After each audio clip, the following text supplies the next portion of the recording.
আল্লাহ কেন মানুষকে পরীক্ষা করেন? মানুষকে পরীক্ষা করার রহস্য কি?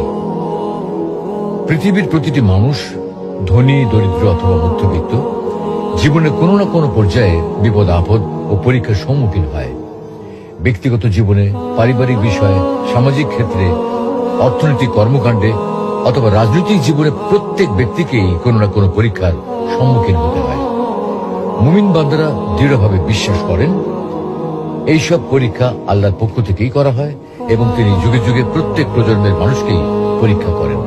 কাউকে তিনি পরীক্ষা ব্যতীত মুমিন অথবা কাফেরের কাতারে অন্তর্ভুক্ত করেন না।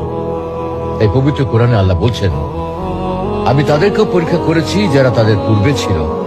আল্লাহ অবশ্যই জেনে নেবেন যারা সত্যবাদী এবং নিশ্চয়ই জেনে নেবেন যারা মিথ্যাবাদী। প্রখ্যাত সাহাবী সাদ রাদিয়াল্লাহু তাআলা আনহু বলেন, আমি প্রশ্ন করলাম, হে আল্লাহর রাসূল, মানুষের মধ্যে কাদের বিপদের পরীক্ষা সবচেয়ে কঠিন হয়? তিনি বললেন, নবীদের বিপদের পরীক্ষা, তারপর যারা নেককার তাদের, এরপর যারা নেককার তাদের বিপদের পরীক্ষা।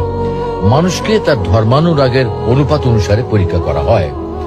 তুলনামূলকভাবে যে লোক বেশি ধার্মিক তার পরীক্ষাও সেই অনুপাতে কঠিন হয়ে থাকে, আর যে ব্যক্তি দিনের ক্ষেত্রে শিথিল হয়ে থাকে তাকে সেই মোতাবেক পরীক্ষা